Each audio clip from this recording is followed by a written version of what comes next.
Hey everyone, welcome back. I'm really pumped for today's topic. We have entrepreneur Rebecca Mazarra, who is not only the CEO of Khierstyn Intimates, but she has a vast knowledge of getting your Shopify fulfillment set up when you are just getting started. So today's conversation, we are going to start a little bit with how Rebecca actually broke away from Shopify to start her own successful e-commerce brand, but also how she has set up her own in-house fulfillment to help maintain quality control and that sort of thing. So this is going to be a really good interview. If you are wondering when you should get started with 3PLs, if you should do fulfillment in-house, what are some best practices, and all that good stuff. So I'm really excited. Rebecca, thanks for joining us today. Thank you so much. It's great to chat about shipping. I love to nerd out about this. Not a lot of people find it as exciting, but it's a lot of fun. Yeah, because I know when we connected, I was like, hey, you're in Ottawa, only hours away from me, another Canadian, which is fantastic. But when you said I have a background in shipping, I was like, oh, you don't know how many questions I get about this. Please, can we have a conversation and record it? So sure. We're here. But I'd love to just start with kind of what you're working on today. And so what is Khierstyn Intimates and how did you really get started with that? So Khierstyn Intimates is a Canadian-made women's underwear company. So I'm here in my office / warehouse. You can see a lot of the inventory. Yep. Essentially, they are Canadian-made, handmade women's underwear where we prioritize breathability, vaginal health, comfort, and just beautiful, comfortable designs. Yeah. So growing up, I just struggled to find underwear that checked all the boxes. I feel like for women, it's tough. It's our most intimate personal garment that we wear every day. So truthfully, and this is the case with a lot of employees at Shopify, I worked there for about 4.5 years, but got that entrepreneurial itch after seeing so many successful small businesses scale and grow on the platform. So it's a great transition because I had sort of that foundation, understanding the platform and everything that comes with selling online. So I was able to sort of observe, learn from others, but also sort of hit the ground running when it came to launching my own brand. So I've been in business for almost 3 years and growing, which is exciting. I love that. And for where do you ship now? Is it just in Canada? Are you international?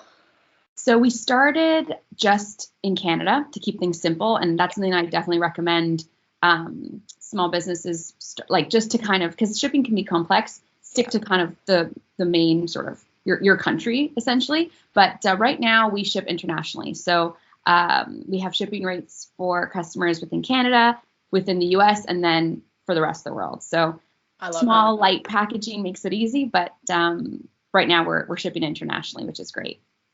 I love that. And when it comes to getting set up for shipping, as I mentioned in the intro, this is something that entrepreneurs, they focus so much on the product. And when it comes to actually thinking of how to get the product to customers, they have no idea where to start. So let's just assume this video is for someone who doesn't even know the language around this. Like when I say 3PL, they have no idea what that means. Let's talk about, I guess, shipping options in the beginning, from fulfilling yourself, like you're in your warehouse, versus using a logistics partner. Can you speak to, I guess, first off, what are the options that entrepreneurs have for shipping and getting that set up first? For sure. So I have unfortunately seen some small businesses fail because they didn't think about and plan their shipping strategy before launching. And so it seems like a small piece of the pie, but it plays into your margins. Depending on the shipping options you are prepared to give your customers, that could dictate, a lot of the business. And so getting started, I would first really recommend that you look at the type of product you're trying to sell.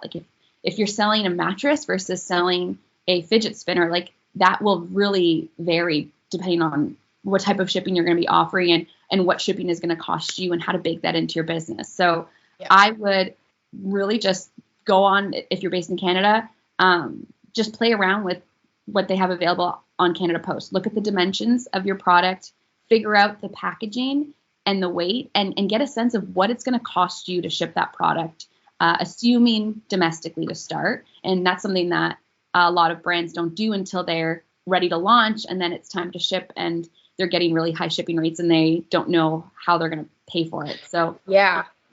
And yeah. even what's interesting is the bulk of people that we work with, out of say 100, 3 of them are in Canada looking to ship it within Canada only. So most people, if you are Canadian, they're looking at getting into like USPS or like opening up the US market first.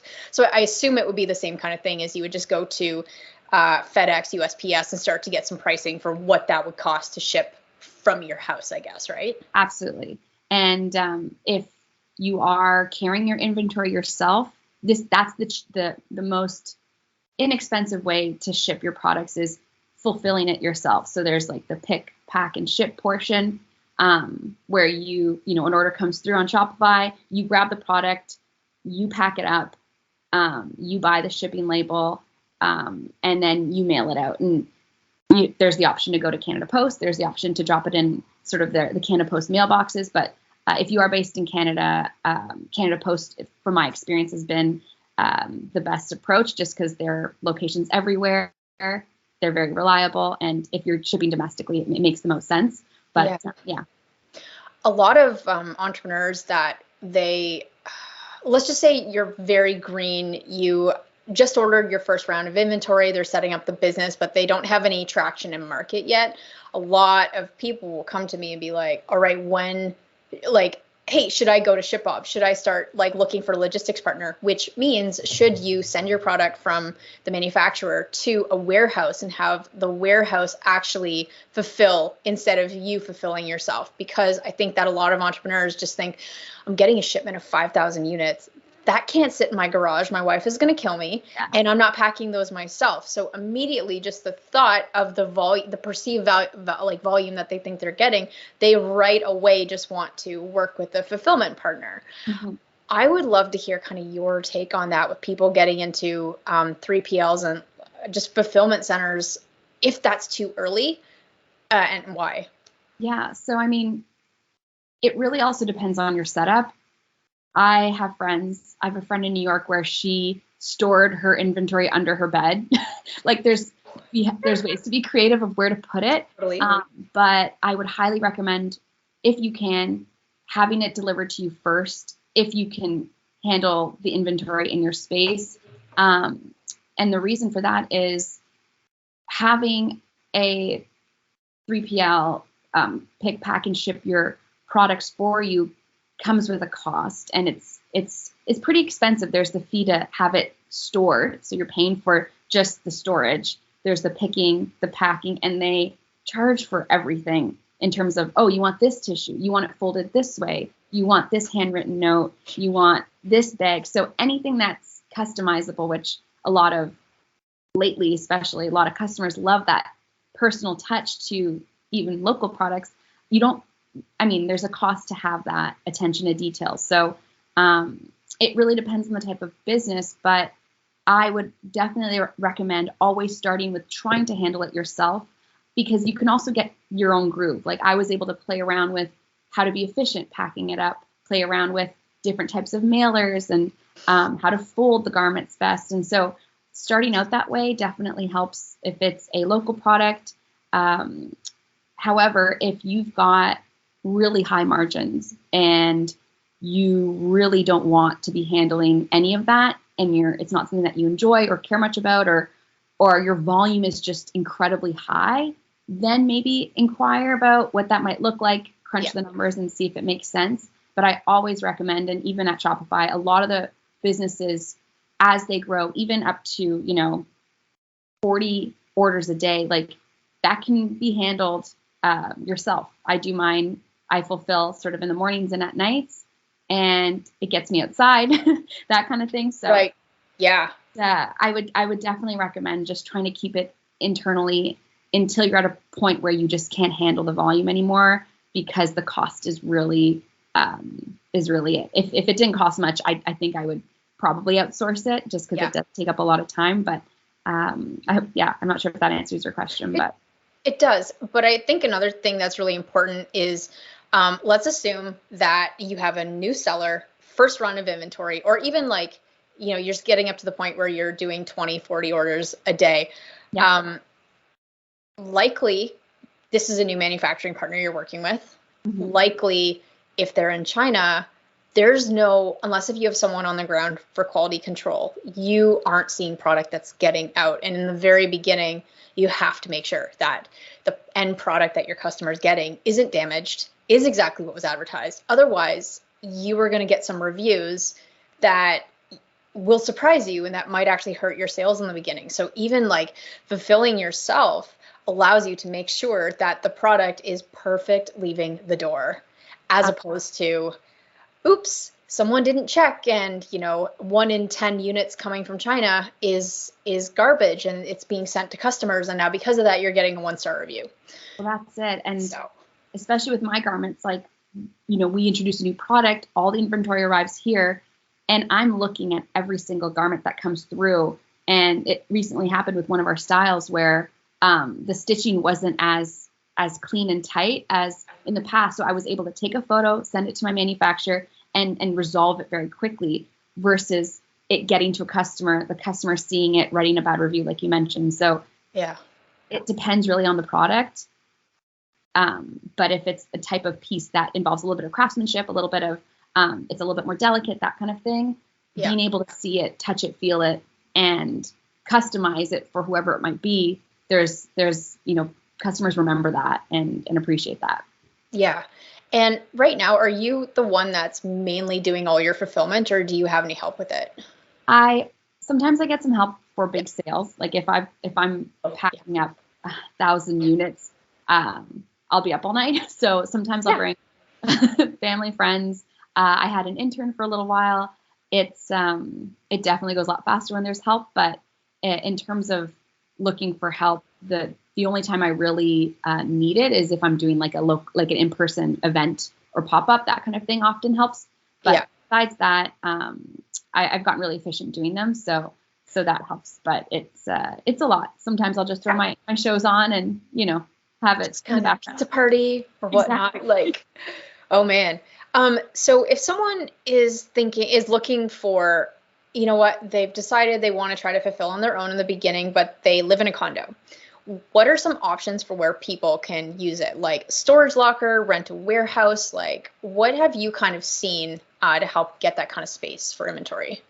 Yeah, truthfully, I've mostly seen either at home in person or at a 3PL, but I do have some friends that have rented spaces, just sort of open spaces close to them, where it's not a fancy, finished office, but it's kind of a sort of like a storage type open concept warehouse where you can just rent a small space in it and handle either storing your inventory there if you've got a lot coming in, especially products from overseas, like you're ordering a lot at once. Yeah. So maybe having, batches of it sit somewhere and then carrying the rest in your condo. So that's kind of the middle space of, having someone handle it entirely versus you carrying it all at home. Renting out, there's like co-work type spaces where you can just solely use it for carrying your inventory and then the fulfillment piece, and maybe hiring someone to work in there, maybe part-time or coming in certain hours of the day to handle the fulfillment for you. So that might be sort of that middle ground between jumping ship and having someone handle it entirely. Makes sense. So you mentioned a few minutes ago that part of one of the perks of you handling the fulfillment yourself is that you got to experiment with different mailers, custom cards, etc. Mm-hmm. Another big question people are wondering is like, okay, well, what do I put in the box? And they don't think about the customer unboxing experience, or they don't even consider packaging and whatnot. And I feel that you've got a really great product because it's such an intimate experience, no pun intended, but like high quality goods, you need it to look and feel great coming out of the box. So I'm curious, like how did you plan what went in the box outside of just the product to help make it a unique experience that maybe is Instagrammable, or, you know what I mean? Like, I'd love to hear that. For sure. So I noticed this actually when I was working at Shopify. Like there was a lot of attention around the unboxing experience maybe 4 years ago. And there is still that attention towards like the last year or so of my time there.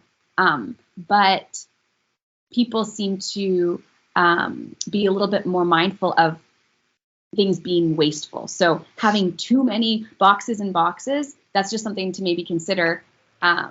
It's beneficial for the entrepreneur because it's less to spend. But I think finding a nice balance between minimalistic, but also versus minimalistic, meaning not too much additional packaging and stuff, but also that human touch. So finding a nice balance between the two, I think definitely plays a big part. I originally had a lot more to it. I had ribbon around the tissue, and I had a card and then an insert, and I had a lot going on. And I remember seeing one of the cards on the ground, like in Ottawa downtown, and I thought to myself, like, is this too much? So I kind of narrowed it down. And it cut cost, which was great, but I brought it down to one card, which I saw a small business do, and it had everything you needed to know. It had a photo of me with the garment on a model. It had details. It had room for a handwritten note.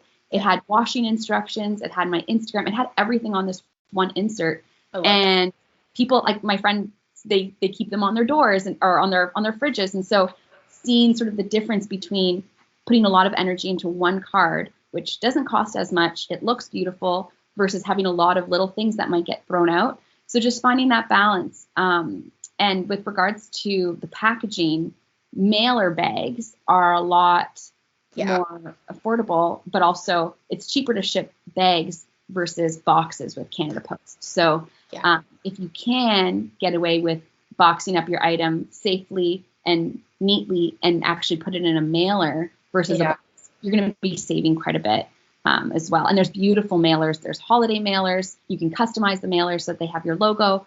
That made a big difference. And I've had customers come to sort of local pop-up events, and they'll bring the mailer back because it says, 100% compostable mailer, and it's in this beautiful pink color. And they'll say, I reused this, or I love these bags. And it's just a really simple bag. So depending on your audience, it really, those small things, people remember. So not worry too much about there being a lot, but more about it being intentional and just enough. Yeah, I don't know if it's a running joke, but the last year, do you ever get an Amazon box show up that's like this big for a product that's this big? Amazon would take the cake for wasteful packaging that's not customized at all. So another benefit is you don't have to have that awful experience of boxes and boxes just for something this big. Absolutely. And I get it if it's something that needs a lot of cushioning and it's delicate, having the bubble wrap and that type of thing. But I've had that too, where it was like a tiny little, anyways. It's what is this gigantic thing I've got? And what do I do with it now? Where does this go? Versus, some of these mailers, one of them that I had, it's they're biodegradable. So you could throw it in your garden when it's done. Just that ease is it definitely helps from an experience perspective. So I know Amazon's got to take a page out of your book, but I mean, they've got next day shipping, which I don't. So. Yeah, exactly. But so moving on, when you are fulfilling orders every day, you're taking your boxes to Canada Post or USPS or whatever that looks like. Shipping rates, because you're now operating as a business, I'm wondering if there are any because I can just go with a book and mail the book and pay full price. But as a merchant, what are some things I need to be aware of to get some bulk order discounts, or I don't know? Yeah, so that's what I did at Shopify. So my position was I was the commercial manager for shipping and fulfillment. So what we did, I was on the shipping team. We would negotiate with Canada Post, for example. I'm going to use them as an example and tell them we have merchants shipping hundreds of thousands of orders a day. What's the best rate you can give us? So that was my role, was negotiating on behalf of all the businesses on Shopify. So when you use Shopify shipping, you're buying a discounted shipping label through Shopify. That would be cheaper than if you went to the post office yourself. So in Shopify, it actually shows you what you're saving. The rate. Yeah. And then what you're saving versus retail, I guess is what they call it. But you're getting a very competitive rate because you're buying them with the volume of all Shopify merchants behind you, which is the beauty. Like it allows small businesses to compete with the Amazons of the world because we're getting really competitive rates, specifically through Shopify with Canada Post. And if you're in the US, they have competitive rates with USPS, DHL Express, all of them. So you have your options. It just depends on how quickly you want to get them to your customers, what you're prepared to spend, that kind of thing. So it really helps to be able to just buy them through Shopify. And I know I talked about shipping and printing the labels at home. There's really great label printers that you can purchase. I have the Brother. There's a Dyson one. There's a variety, Dymo. But essentially, it's just a sticky paper that comes out with everything you need on it, and you just slap it on your order, and you take it to Canada Post. So they make it so that you don't have to leave your desk. You can buy and print your labels all at home. So the transaction that I would have if I'm trying to mail one thing is I would go to Canada Post, they weigh it, I pay them $10, we'll say. Mm-hmm. If you are having a competitive rate with Shopify that is predetermined in the Shopify portal and you print the label, are you paying, like, what does that transaction look like? Are you just dropping the orders off, or do you have to pay when you get to Canada Post, or is that kind of handled? Like, how is that handled? Yeah, so it's essentially when you buy the label, the API within Shopify looks at your location and then the destination of the customer. It considers your weight, your dimensions, and it charges you for what that would look like. So as soon as the transaction happens in Shopify, it's paid for.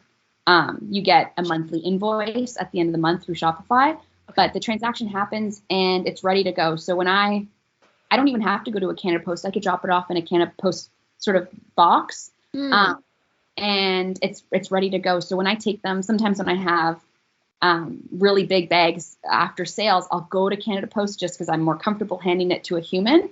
But they just say thank you and they grab it because all the labels are ready. I've done their work for them. It's just the next step is getting it scanned by the courier to then start going. Exactly. Yeah. So the next thing is another common question is how do you handle the shipping rates with customers? So when at checkout, Shopify merchants will have different options where you can say free shipping over $100. You can say flat $5 shipping in the US. Like everyone kind of has their own shipping rates that they do or whatnot. So when I'm wondering how you have yours set up if you end up passing some of the savings on by like eating some of that shipping cost within the order, like, because if you have someone paying $25 for an order and there's $25 in shipping, like you can imagine the abandoned carts. So for sure. Yeah. And so it took me a little while to find the sweet spot. But when I launched the business, I was like, these are $28 pairs of underwear. I'm not going to ask customers to pay $15 for ship or whatever it might be. So I went in knowing, okay, I'm comfortable asking for $6.99. And that's called flat rate shipping, is when you at checkout, you give customers a nice round number that they see, and then you deal with all of it behind the scenes. So essentially that's what I did. I put $6.99 or whatever it was, and I ate the cost of whatever was over that. So on average, a label or a shipment going domestically within Canada is anywhere between 10 to 12 Canadian dollars, which is pretty high in my opinion for a small package. But it's Canada. I would have to bake that into my margins, and sort of that's the way it worked to start. So I had I've slowly increased that every year. They sort of often change the shipping rates. I'm now at $9.99 per shipment. In Canada, I charge, and the beauty of doing it within Shopify is you can create zones. So major zones, common hubs, I have $9.99. But if the customer is located in, let's say, the Yukon, they have a different category and it's $11.99. Just because I know that those shipments are more expensive. And it took a few orders from different parts of Canada to say, oh boy, this is a $20 shipment, they only paid, $9.99. Like this is costing me a lot. So you can create these zones to basically protect yourself from more remote shipments. And so I have that set up for Canada, and then I have that set up for the US as well. And it makes it pretty, you kind of figure out where your customers are mostly located, and some you're spending a bit more than others, but it's nice from a customer experience perspective to be able to just see a nice round number. And then, exactly. Yeah. Do you offer free shipping after like a certain level? Yeah. And that strategy really helped me increase my average order value. So, in the first year, my average order was 2 pairs, around $60. Yeah. And then they pay for shipping. But when I added free shipping on orders over $150, my average order value, more and more people were buying 4 pairs. Just they want that free shipping. And on principle, right? Exactly. And I thought it was aggressive. I thought $150, like, are people going to spend this much? But for free shipping, people get excited. And especially if they're repeat customers and they want to stock up, or they're, thinking maybe I'll gift a pair, it's really helped. And I can justify offering free shipping at that point, because my packaging is all the same. It's just more product. So that was a great move. And I'm seeing more and more brands increase that threshold to about $150, which just makes things a little bit more balanced when it comes to covering those shipping costs. Yeah, and great sales strategy too, as well.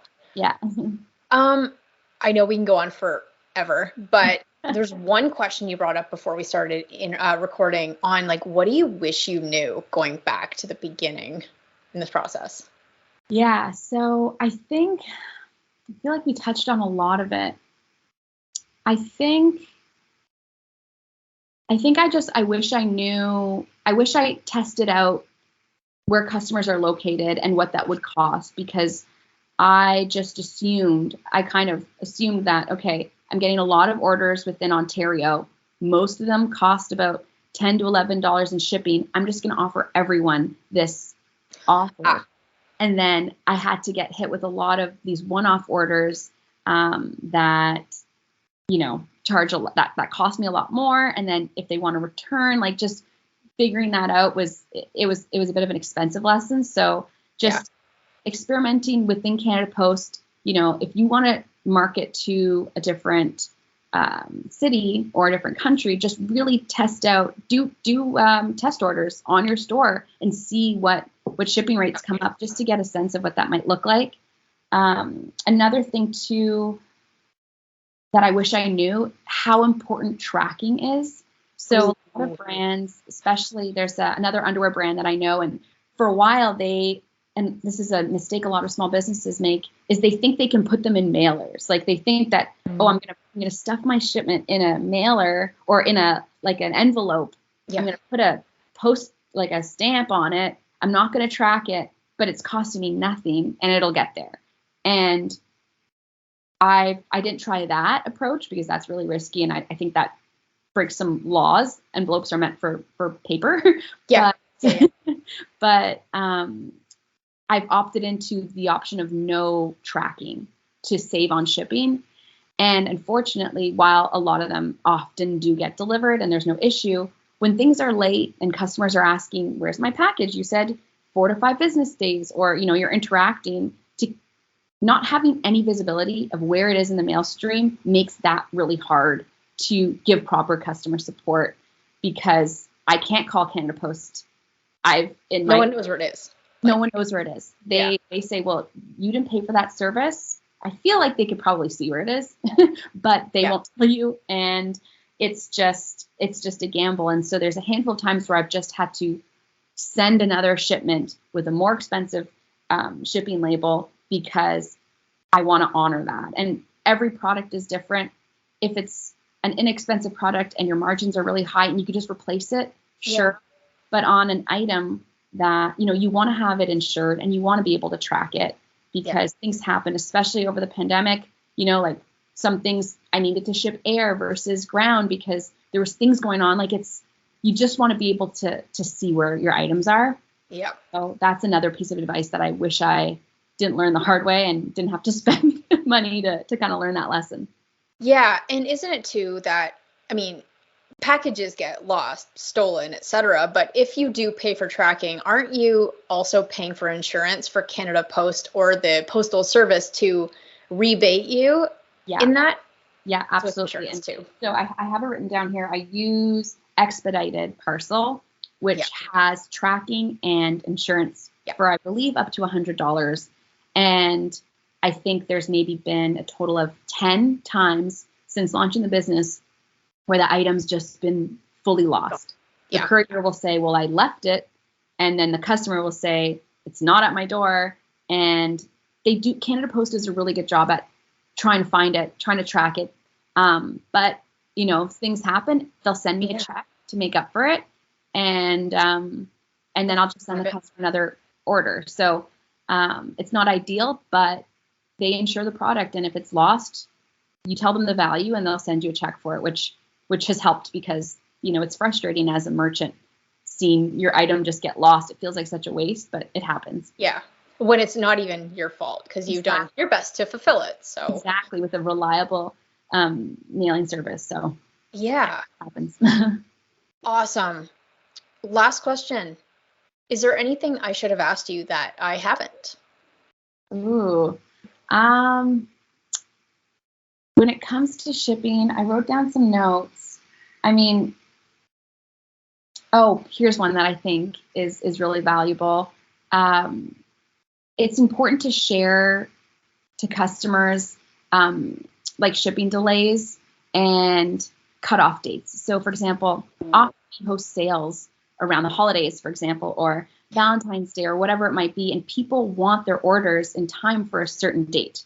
Christmas is a big one. And so being able to use your shipping as a way to, or your shipping strategy or your knowledge around when your items will get there to your customers in your marketing material to help them get the items when they need them. Mm-hmm. So, for example, in December, I'm going to definitely say, order your underwear before December 10th because if you want them in time for Christmas. And so really understanding how long things take, especially in busy times of the year, is important. And, the shipping, the postal services do a really great job at telling you, we're delayed or, here are the deadlines, but just understanding that world so that you don't have to deal with customers disappointed, and giving realistic timelines on your checkout. This option gives you 2 to 4 business days. If you want express, you can get it in 2 days. And just being really clear on that is so valuable because that's the trust of your customers. It doesn't matter how great your product is. If it missed Christmas, not the same. So yeah, it's funny because it's entrepreneurs like you will tell us this in hindsight with experience after dealing with a number of angry customer complaints because your team didn't over communicate. In the very beginning, guys, I cannot stress this enough, over communicate with your customers. Because even like coming from the Kickstarter world, I've literally had an account that launched the product and then after that went dormant for 6 months with no updates while they were in China figuring out the fulfillment.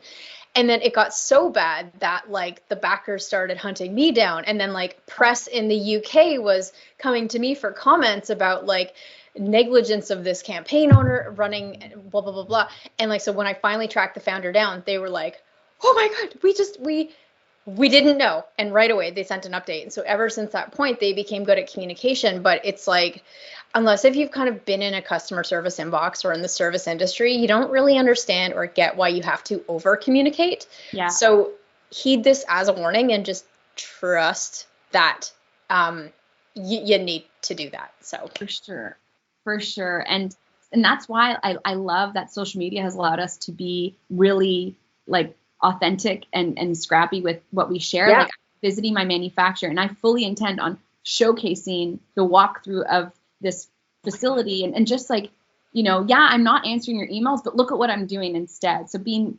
it just kind of balances things out.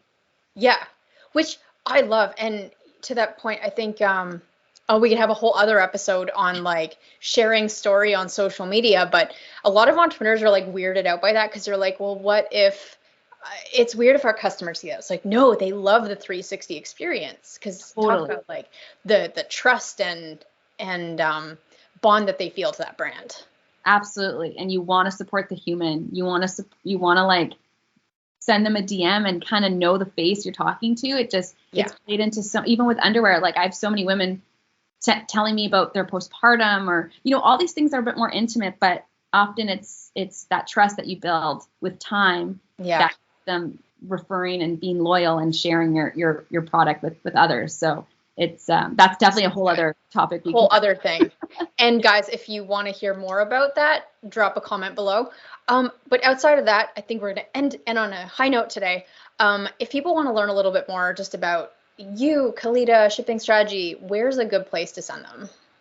So I've been really loving TikTok lately and Instagram, just sharing a lot of behind the scenes entrepreneur tips, just details about the underwear and that kind of thing. So Khierstyn at Khierstyn Intimates on TikTok and at Khierstyn Intimates on Instagram.